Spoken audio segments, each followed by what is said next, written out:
So we've done beginner colors, where a beginner color is a color where it's a primary color and it changes to white. And we've done novice colors.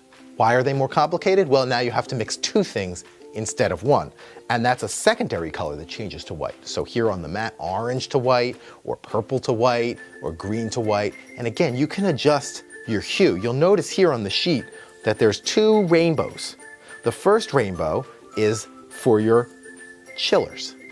Your chillers are going to be more saturated. Remember, we talked about the strength of the color, the power of the color, and so you can see this is a very vibrant rainbow.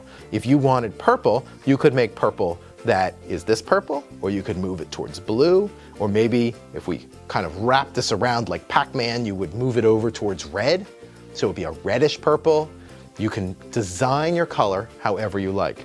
And then with our thriller colors, you choose the color that it's going to be when it's warm. Here, they're a little less saturated.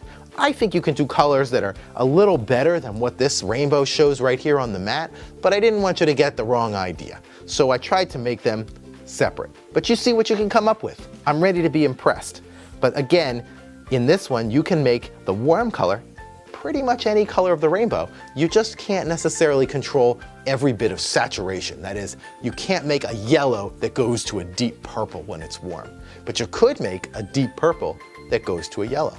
It's sort of the magic of the hypercolor chemistry. So the intermediate colors are secondary colors when they're cool, like orange, and they change to a primary color when they're warm, like yellow, orange to yellow. Or we did green to blue. Same thing. Now, if we want to go to the next level, to advanced, then we're going to make a secondary color that changes to another secondary color. So what does that mean? It would mean making a color like, I'm going to say purple, that changes to green. Purple to green, secondary to secondary. How would we do that? I bet you can figure it out. We're going to take our uncolored putty, we're going to take it out of the tin. So we're going to make a purple. So how do we make purple? We take some chiller blue and some chiller red.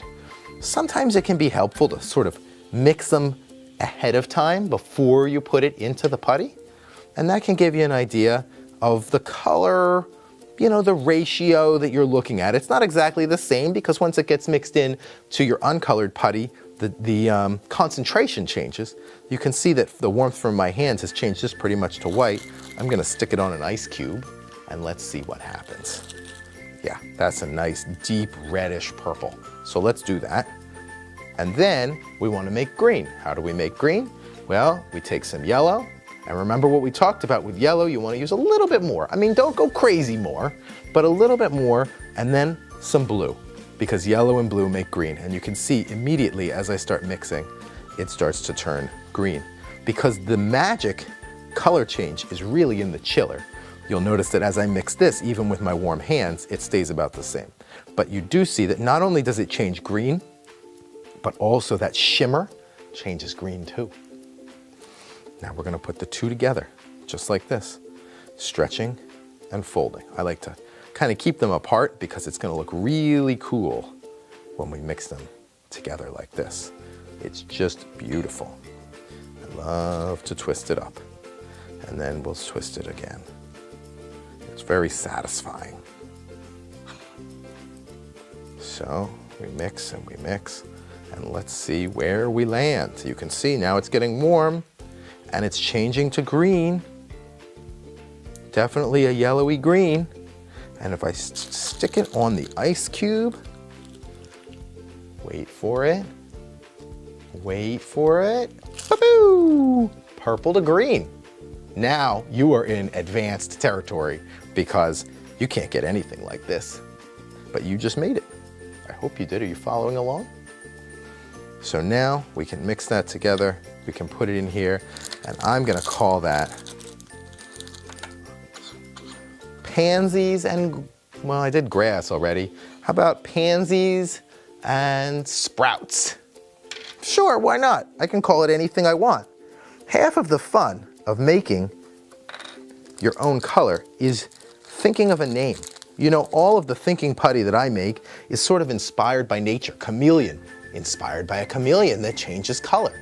sunburst. You watch the sunrise, the sun's not changing color. The sun is the same color all the time, but it starts out really red and it changes to pink, and then it's orange, and then it's yellow, and by the time it gets to be noontime, it's white. Now, I know you can look on the internet and figure out why that is. But the fact is it's amazing. It's amazing every time you see it because you never get tired of watching the sunset, do you? So pansies and sprouts. And then we color it in.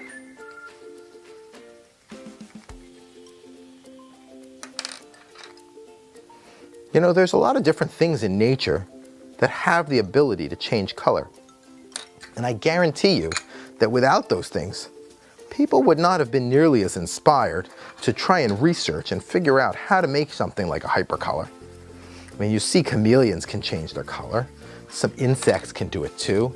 I know that octopus and squid, they are masters of deception. You should check out some really cool videos. You would be amazed. And you know what octopus and squid can do, the thinking putty can't, is not only change their color, but they change the texture of their skin to match. It's really a neat trick. So there we are. That's an advanced color right there.